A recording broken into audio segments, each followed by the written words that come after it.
Okay.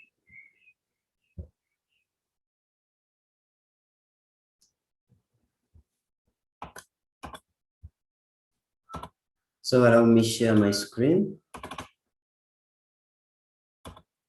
Can you see my screen?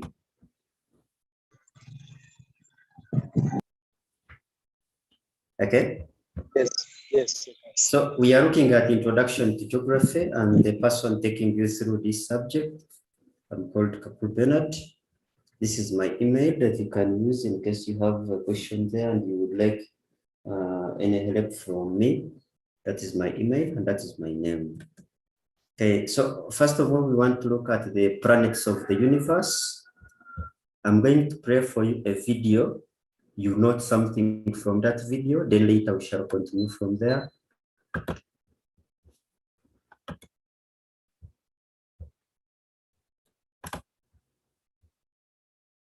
So the video is going to start playing. Can you see my screen? Yes, I can see. Okay, let me share it.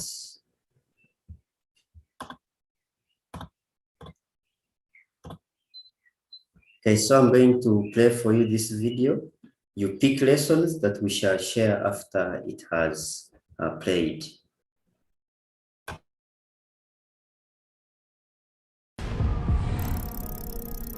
Our solar system is one of over 500 known solar systems in the entire Milky Way galaxy.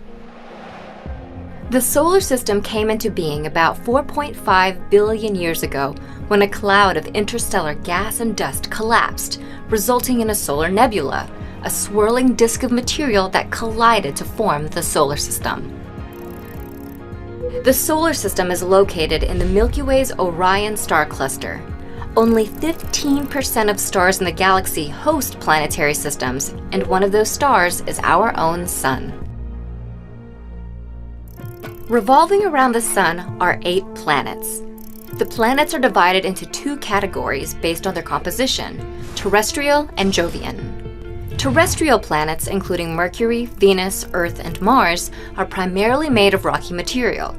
Their surfaces are solid, they don't have ring systems, they have very few or no moons, and they are relatively small. The smallest and closest to the Sun is Mercury, which has the shortest orbit in the solar system at about 3 Earth months. Venus is the hottest planet, with temperatures of up to 867 degrees Fahrenheit due to an atmosphere of carbon dioxide and extensive lava flows. Next to this world of fire is a world of water, Earth. The water systems on this planet help create the only known environment in the universe capable of sustaining life. The last of the terrestrial planets, Mars, might have also supported life about 3.7 billion years ago, when the planet had a watery surface and moist atmosphere. Beyond the 4 terrestrial planets of the inner solar system lie the Jovian planets of the outer solar system. The Jovian planets include gas giants Jupiter and Saturn and ice giants Uranus and Neptune. The gas giants are predominantly made of helium and hydrogen, and the ice giants also contain rock, ice, and a liquid mixture of water, methane, and ammonia. All 4 Jovian planets have multiple moons, sport ring systems, have no solid surface, and are immense. The largest Jovian is also the largest planet in the solar system, Jupiter. Nearby is Saturn, the solar system's second largest planet. Its signature rings are wide enough to fit between Earth and the Moon, but are barely a kilometer thick. Past Saturn are the ice giants Uranus and Neptune. The slightly bigger of these ice giants, Uranus, is famous for rotating on its side. Next to Uranus is Neptune, the outermost planet in the solar system and also one of the coldest. Orbiting the terrestrial planets is the asteroid belt, a flat disk of rocky objects full of remnants from the solar system's formation, from microscopic dust particles to the largest known object, the dwarf planet Ceres. Another disk of space debris lies much further out and orbits the Jovian planets, the icy Kuiper belt. A Apart from asteroids, the Kuiper Belt is also home to dwarf planets such as Pluto and is the birthplace of many comets. Beyond the Kuiper Belt is the Oort cloud, a vast spherical collection of icy debris. It is considered the edge of the solar system since that is where the gravitational and physical influences of the Sun end.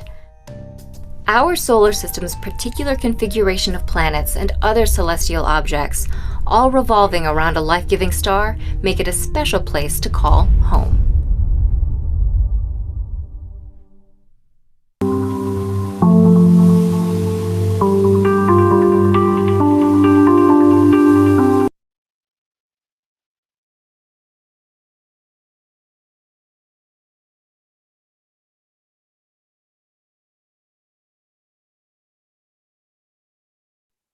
Okay, hopefully you watched that video. Even your colleague hasn't come back. Okay, that was the introduction. We are looking at the planets of the Earth. Did you watch that video properly? Chirunji? Yes, I watched it. Okay. You could share some lessons you had from that video.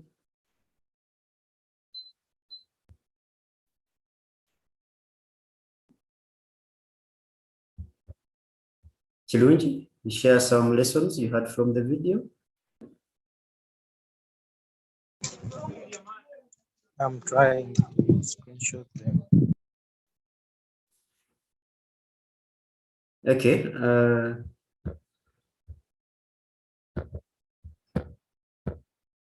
So basically, we have seen that the planets of the universe, the order of the planets in the solar system, starting from the nearest to the sun and working outward, we have seen all these planets where we have Mercury, Venus, Earth, Mars, Jupiter, Saturn, Uranus, Neptune, and then the possible ninth planet, if you add the Pluto, you would make the list to have 9. So basically, this is what we have had in that video. We were looking at the universe. That is the order of the planets. And our main emphasis, we want to look at the Earth. Okay. Yeah. Could you briefly read through this paragraph? The Earth is one of the 8 planets of the universe, and it is the part of the solar system. It is the only planet where life exists, i.e., the flora and that is flora and fauna. Fauna. Yes. The Earth is wrapped in the Is wrapped in an envelope. In an envelope of air. In an envelope of air, that is atmosphere, and its surface is 71% covered by water, or call it hydrosphere. So that is your Earth. That is your Earth as we looked at it. So now here, if you can continue, we need to know what happens to the Earth. Continue. The energy on the energy the Earth receives comes from the sun, the natural solar of energy. This is the sun. Is about 150 million kilometers away from the sun. The Earth. It is the energy take about 9 minutes to reach the Earth. Okay, so basically the video we had, it was showing us how this distance is split. So we are looking at that the energy of the Earth comes from the sun. That is the natural source of energy. It comes from the sun, which is about 150 million kilometers away from the Earth. So you see the sun, and then where you stand or where you are. From where you are to the sun is 150 million kilometers. Yes. You can imagine how the sun strong it is, meaning that the more you come closer to it, the more it can burn. You get? Yes. And then can you imagine all these kilometers, but the sun reaches you within 9 minutes. So that means that it travels at this kind of speed. Yes. So the rays of the sun to the earth, they travel in 9 minutes at that kind of speed.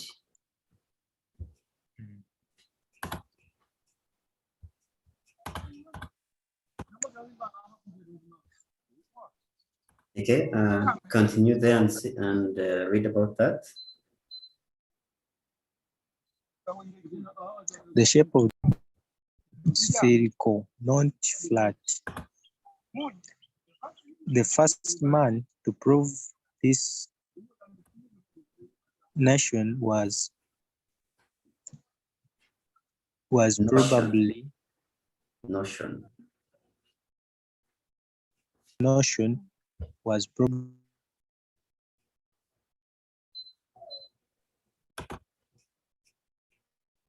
Pythagoras. So we are saying that, yeah. Your network is breaking, I think. Yeah. So here we are saying that the earth is spherical, or call it oval, right? So it is spherical in that kind of shape, and it is not a flat surface that maybe the earth is rectangular like that, or that the earth is maybe in that kind of shape, like the way you can draw the map of Ghana. But it is basically what? That kind of shape.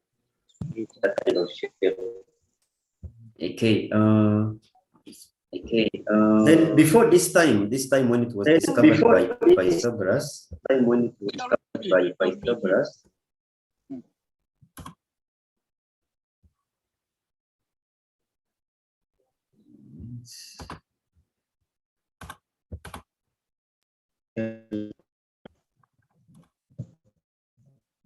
I was hearing some echo. I'm trying to remove that echo.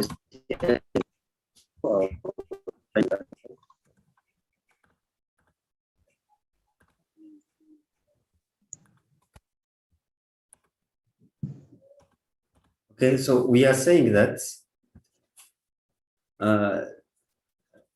the shape of the earth is spherical, not flat.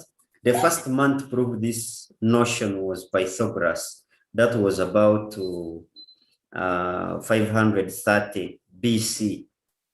Before this time, people, especially the sailors, you know the sailors? Yes. Okay. Believed that the earth was flat, but later, Magellan voyage, do you know a voyage or a voyage? No. This man had to move a longer distance around the world. He sailed around the world to prove that is it really flat. He found out that where he started from is where he ended from. You get that point? Yes, I get it. Thus believing that the earth is flat. So they proved that. That was around the 1522 AD. So when these people were moving around the world, they proved that the earth is really spherical and not flat. So you see that the voyage ended where it began. So meaning that it was like an orange, where they started from is where they ended. You get that point? Yeah. Okay, and basically now here, look at that, the structure of the earth. We need to know the structure of the earth that we are talking about, having known that it is flat. But what are the fundamental layers in it? It basically has 3 layers, i.e., talk about them. The crust, the mantle, and the core. Okay, I'm going to play a video here, and then we briefly look at that structure.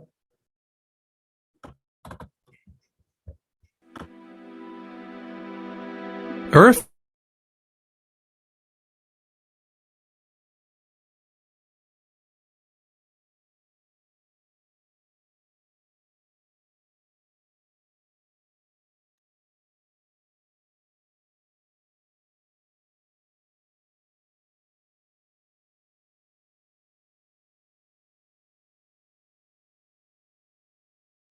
Can you see my screen?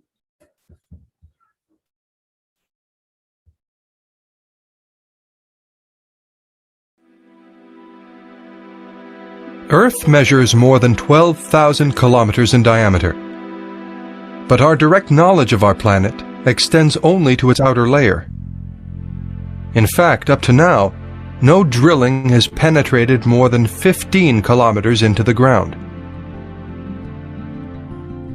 With indirect observations, such as the study of earthquakes, scientists have been able to establish a model of the interior of the planet. The outer layer of Earth, composed of solid rock, is called the crust. At a depth of 10 to 70 kilometers, the crust is very thin on the scale of Earth as a whole.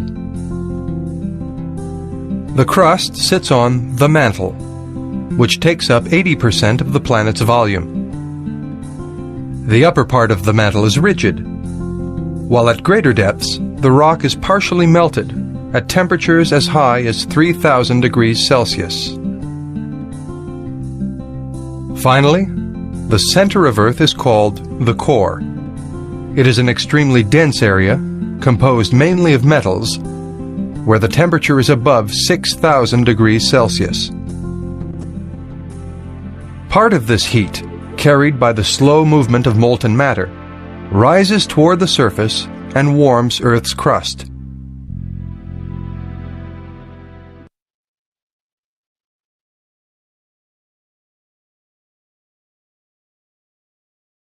Was the video clear and loud? Yes, it was clear. Okay.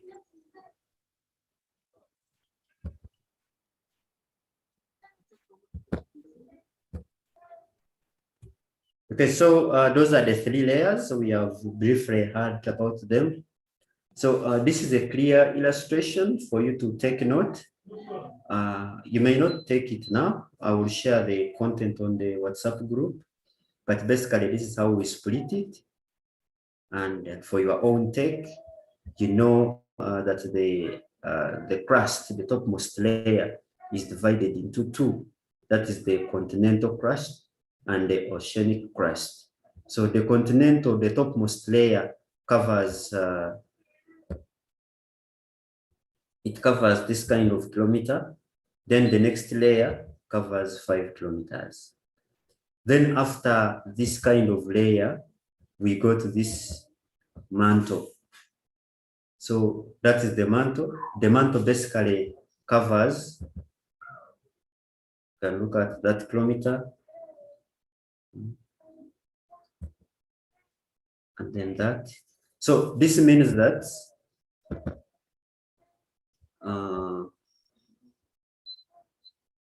the upper mantle, I mean when you look at the crust plus the mantle, basically the whole of it, you come to this kind of kilometer. And so you had in the other video that no one has reached how many kilometers? as we try to drill down into the earth crust?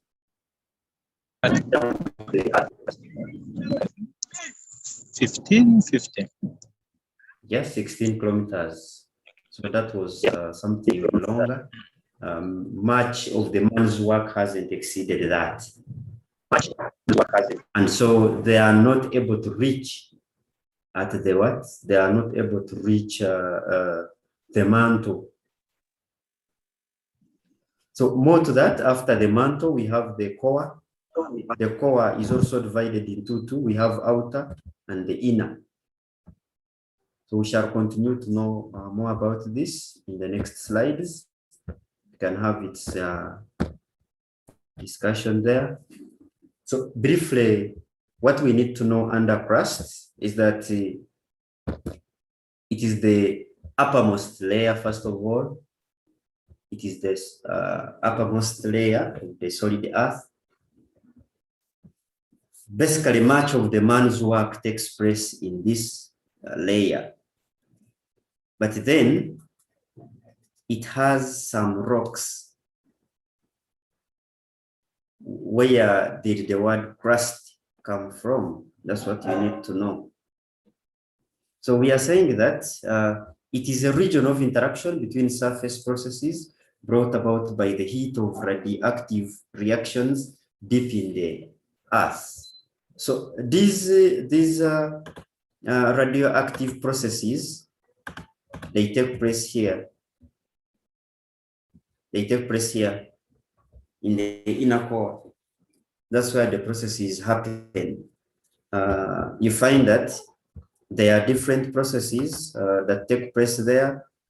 And so you find that currents are generated within the mantle there, I mean within the core. So as these processes are running, they cause a lot of processes, they cause a lot of changes within the earth's layers. That's when you will find cracks and the rest. Like earthquakes are also caused by this kind of convective currents. Okay, then it is the most complex layer of the resource sphere. So whenever we talk of the resource sphere, we are basically meaning the earth. So in the physical and chemical nature, it contains a wide variety of rocks, ranging from sedimentary rocks, dominated by single minerals such as sandstone, mainly silica, limestone, which is mainly calcite, to chemical machines of igneous rocks, e.g. basalt layer and basalt intrusions. You've heard of volcanicity before. That was in your O level. And you heard about different features of volcanicity. So when we talk of the intrusions, these are features or these are landforms that are brought about by volcanicity, and they don't reach the Earth's surface, but instead they solidify or they cool within the layers of the Earth's crust. So the crust has got two layers. It has the continental crust and the oceanic crust. Are we together, Kluge? Yes, we are good. Okay, the next slide is you to take me through. It's there, the mantle. Briefly talk about the mantle.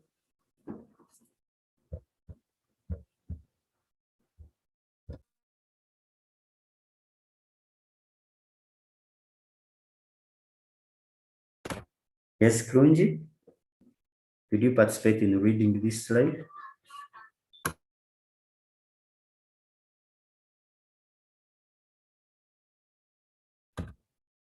Okay, this layer is made up of denser rocks than the crust. It is the second layer from the crust, and it extends to the boundary with the core at about 2,900 kilometers. So this means that from the crust, this mantle layer covers 2,900 kilometers. So meaning like it is too wide. That's why man cannot even exceed the crust when he's digging. Then the temperature in the region rises rapidly, particularly between 60 and 125 miles. That is equivalent in kilometers below the surface, where it reaches 871 degrees Celsius. This kind of temperature is so high. There is no living organism that can survive in this kind of temperature. So the boundary between the mantle and the crust is called the Mohorovic systemic discontinuity. Then while the boundary between the mantle and the core is called the Gutenberg discontinuity. So to go back up a bit, we are looking at the boundary. So this boundary here, the boundary here, and the boundary there. Those are the boundaries we are talking of. Those lines that separate different layers of the earth. Okay, we can proceed. Then from there, we can look at the core. From the core mantle boundary, the Gutenberg discontinuity, that is the line we looked at above. That is about 1,800 miles, equivalent to 13 kilometers below the surface. The pressure suddenly increases, and so does the density and more water. So meaning that the more you go into the more you go into the interior of the earth, the more it becomes hotter, and the more the rocks become dense. So the layer extends from the mantle core boundary to the center of the earth. It has got two layers. It has the upper core and the inner core.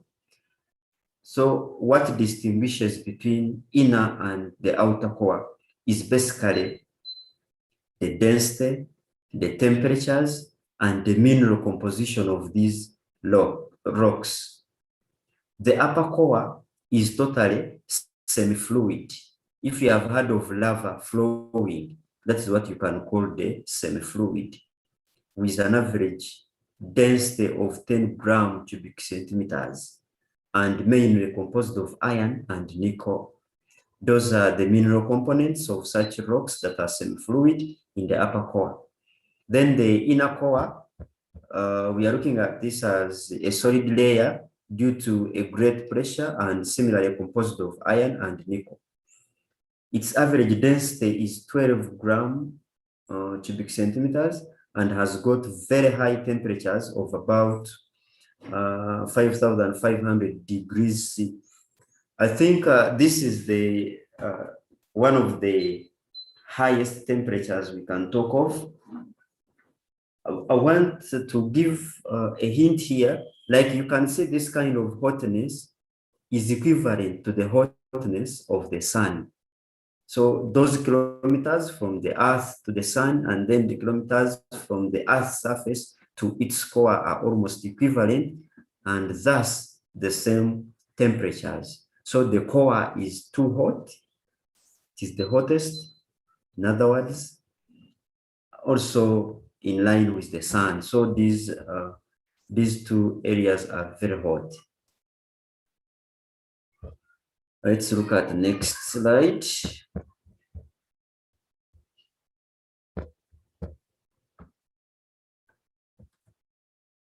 So we need to basically sum up this lesson that the structure of the Earth's interior has a vital link with the landforms that evolve on the surface of the Earth. The interior of the Earth is a source of various endogenic forces. So when I talk of the endogenic forces, these are the forces that, all the processes that exist within the interior of the Earth. Talk of faulting, volcanicity, earthquakes, and the rest. So that have led to formation of a variety of landforms in many parts of the world. These landforms include mountains, they include rift valleys, they include different lakes, call them the grabens, and many others. We know very many landforms in the world. So in case there are questions, I'm ready to attend them. And if they are not there regarding our lesson, I have a session for Q&A. Basically, these lessons are brought to you by Yaaka Digital Network. We offer digital learning. You are free to get to know to us. But since you have attended this lesson, I want to explain a few services that we offer at Yaaka. We have digital learning where you study online and you subscribe at least 500,000 for a full year. You have teachers' assistants, teachers keep guiding you. You subscribe to a course online, which you keep reading, you attempt assignments, teachers mark and grade you, and you receive your results. You can be promoted from one class to another. That is studying on Yaaka online. If you can't manage studying on Yaaka online, but you have a laptop, you have a tablet, and maybe you have problems with internet at your place, you can have Yaaka offline, which we put on a computer, we put on a tablet, and you read from your place anywhere, any day. And this is at 200,000. That is Yaaka offline. We also have what we call downloads. You can access learning materials. You download them from the website, yaaka.cc. When you get these, I've put the link or the website link in the chat, yaaka.cc. So when you go to yaaka.cc, you can even access yaaka.cc/shop, and you get all the materials you need from there. And these materials include downloads. You can get downloads for your class. Now that this is secondary, you can have all the materials for your subject combination at 50,000. If you want one subject, it is at 10,000. And in case you have a brother or sister in primary, let's say primary 3, primary 4, 6, 7, one subject is 10,000, but all the subject is 30,000 for that class. That means that you have a discount. So if you can't buy the learning materials, the downloads, we have another site called Educare. So you visit educare.biz.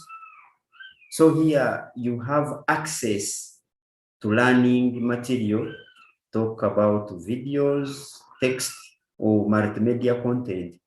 You can subscribe to this site and you read at any time you want. It has 2 days free access. You subscribe and read for 2 days free access. If you want to read for a month, you have to pay at least 20,000 to access all content you want. Let's say all content in secondary or content in primary.